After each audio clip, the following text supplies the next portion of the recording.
My name is Kelvor, and I used to be a tactical officer aboard the dreadnought Crimson Fang.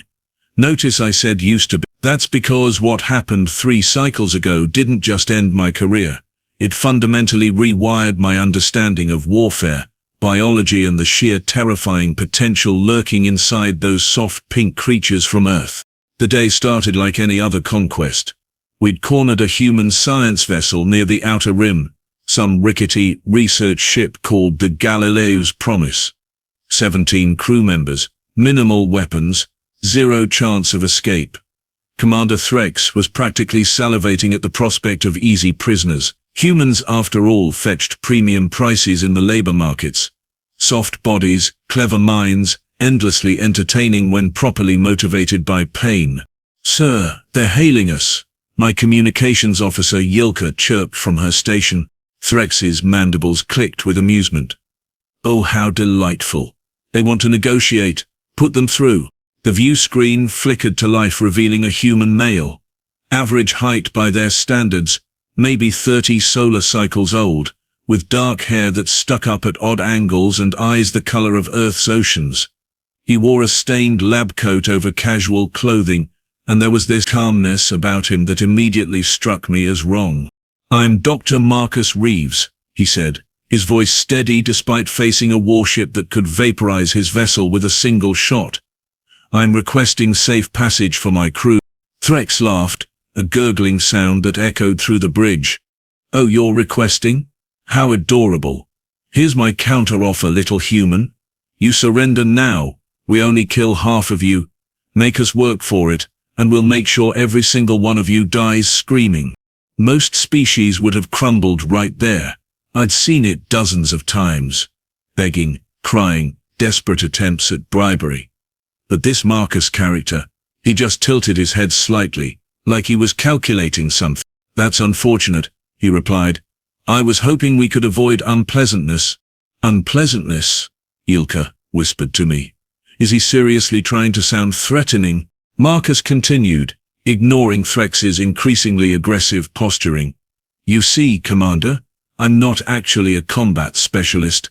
I'm a xenobiologist. I study alien life forms, their physiology, their weaknesses. It's fascinating work, really. Did you know that Raskian neural clusters are particularly vulnerable to specific electromagnetic frequencies? Or that your exoskeleton, while impressive, has microscopic gaps near the joint articulations that become critical failure points under the right conditions? The bridge went silent. Threx's amusement died faster than a star going supernova. "Are you threatening me, human?" Threx's voice dropped to a dangerous register. Marcus smiled, but it didn't reach his eyes. "Me, threaten?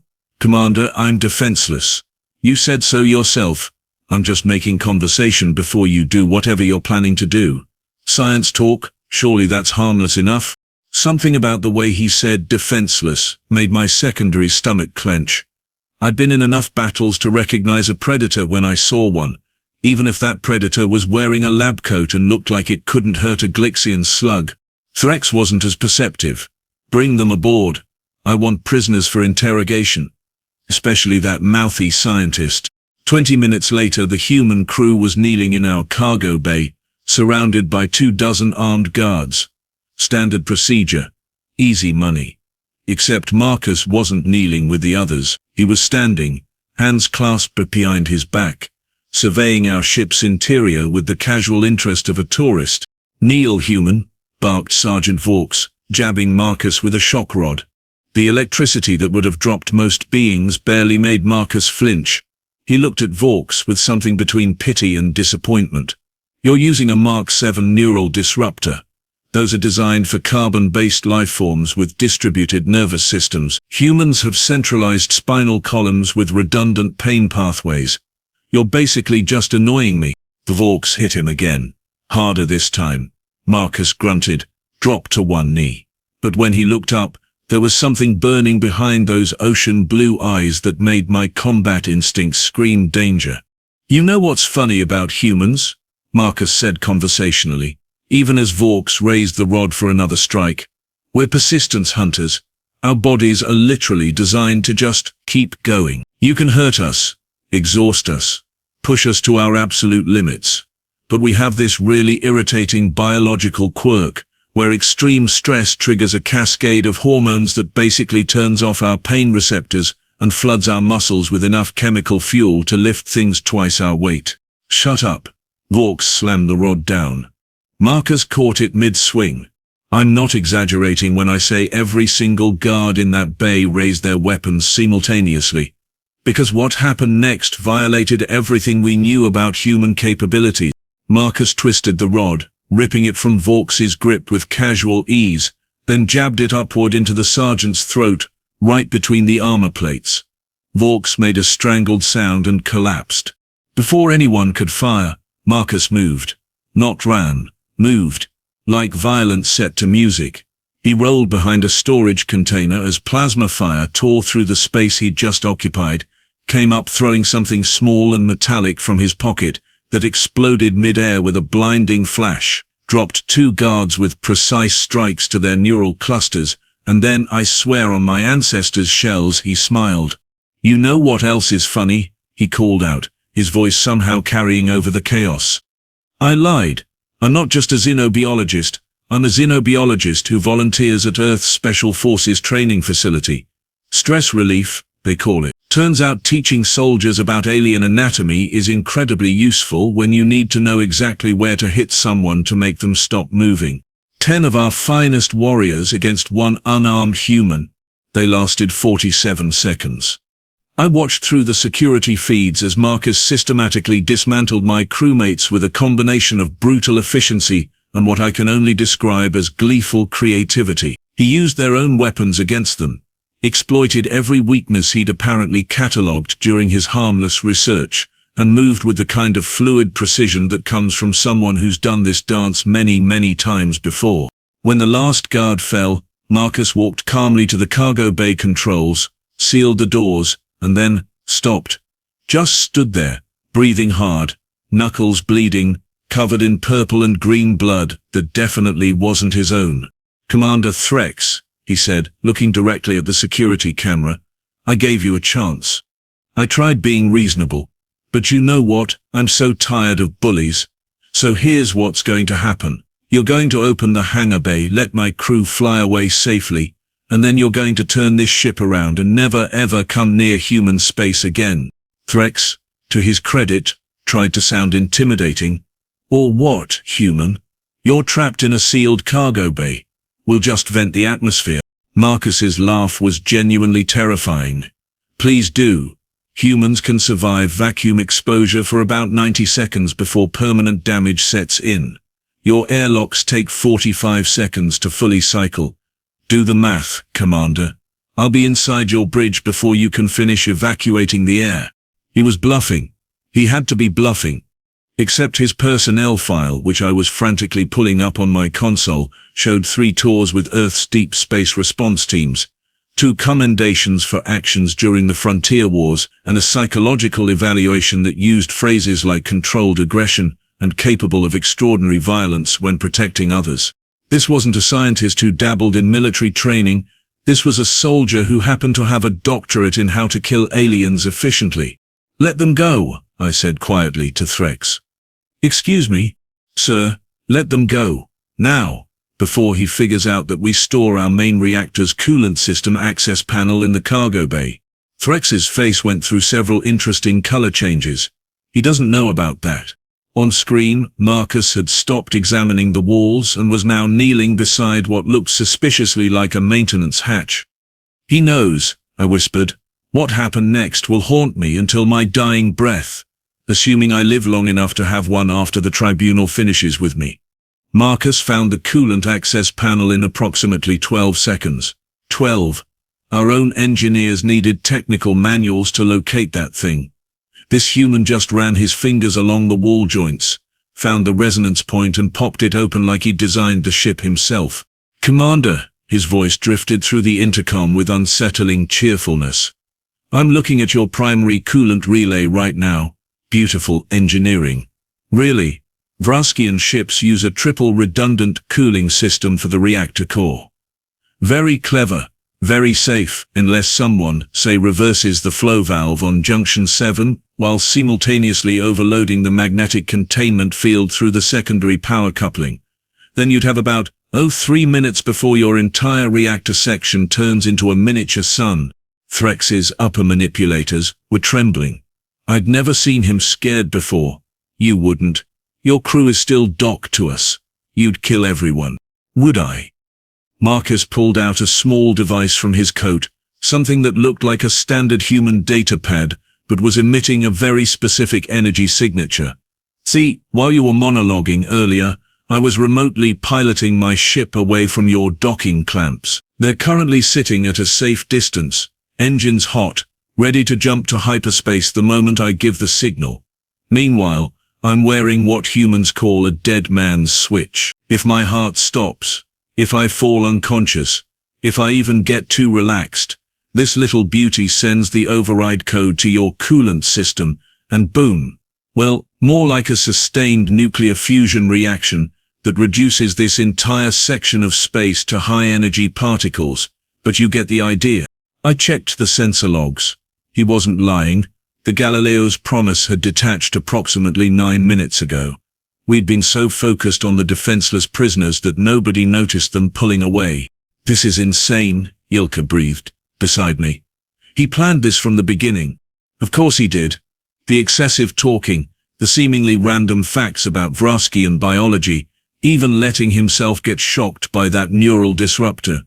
He'd been gathering intelligence, testing our responses, calculating odds. While we saw a helpless scientist, he saw a tactical problem that needed solving. Humans, I was learning, were really good at solving tactical problems. What do you want? Threx finally asked, his pride crumbling faster than a comet hitting atmosphere. I already told you. Safe passage for my crew. A promise that you'll leave human space alone. Oh, and one more thing. Marcus's smile could have frozen hydrogen. An apology. What? You heard me. I want you to apologize for threatening my people, for treating sentient beings like livestock, for being, and I'm quoting my favorite engineer here, a colossal waste of perfectly good organic molecules. Marcus tapped the coolant panel lovingly. See, Commander, you made a critical error. You assumed humans were weak because we prefer diplomacy. You mistook preference for inability. We choose peace, not because we can't wage war, but because we remember what happens when we do. Our history is basically one long horror show of humans finding increasingly creative ways to kill each other. We got so good at it that we almost wiped ourselves out 3 times. 3. Do you know how hard it is to nearly extinct your own species multiple times and still survive? It requires a special kind of stubborn, vengeful, absolutely insane determination. I was frantically scrolling through human history files, something I should have done before we attacked them. The documents read less like civilization records and more like a serial killer's manifesto. The world wars, the nuclear age, something called the water riots of 2087, the brief but horrifying AI conflict. Humans had spent millennia perfecting the art of violence before they finally collectively decided maybe they should try something different. But that violence didn't disappear.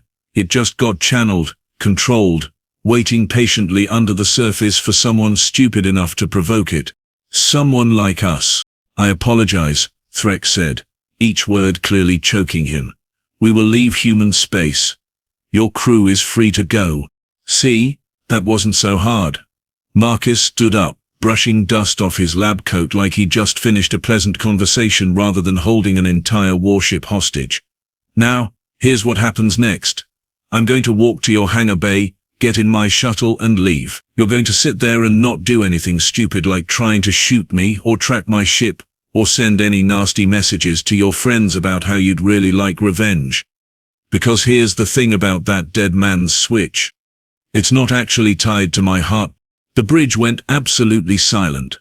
It's tied to my stress levels, specifically, if I start feeling threatened or if my biometrics indicate I'm in danger, it sends the signal. So if you kill me, signal. If you try to capture me, signal. If you even make me nervous, signal. The only way this doesn't end with your ship becoming a very expensive firework is if I get home safe, sound and happy enough to disarm it manually." He paused. "And I should mention I have a very anxious disposition. Loud noises startle me. Sudden movements make me jumpy. I'm basically a walking doomsday device with separation anxiety." Vaux, who'd somehow regained consciousness, groaned from the floor. "He's bluffing. Has to be." Marcus looked at him with something approaching sympathy. "Am I though? Are you willing to bet your life on that? Because I'm willing to bet mine. That's the difference between us. You're a bully who only picks fights you think you can win. I'm a human who's had a really, really bad day and is currently running on coffee, spite and enough stress hormones to kill a small elephant. Your move." Nobody moved. "Smart." Marcus walked out of that cargo bay like he owned the place, strolled through our corridors nodding politely at terrified crew members, and made his way to the hangar. Every step of the way, I watched him on the security feeds, watched as this one human effectively conquered an entire warship through nothing but preparation, knowledge and the absolute willingness to follow through on the craziest bluff I'd ever witnessed. Except it probably wasn't a bluff. That was the truly terrifying part. When he finally reached his shuttle and sealed the airlock behind him, the entire bridge collectively exhaled. Threx looked like he'd aged 20 cycles in the last hour. "Track him," he ordered weakly. "Sir, the stress levels," I reminded him. "I don't care. Track him. We can't just let him go after this humiliation." And that's when everything went sideways in ways I absolutely did not anticipate. The shuttle didn't jump to hyperspace. Instead it did a lazy loop around our ship, and Marcus's voice came through on every channel simultaneously. "Oh, Commander, one last thing I forgot to mention. Remember how I said I studied xenobiology? Well, I also dabble in xenopsychology.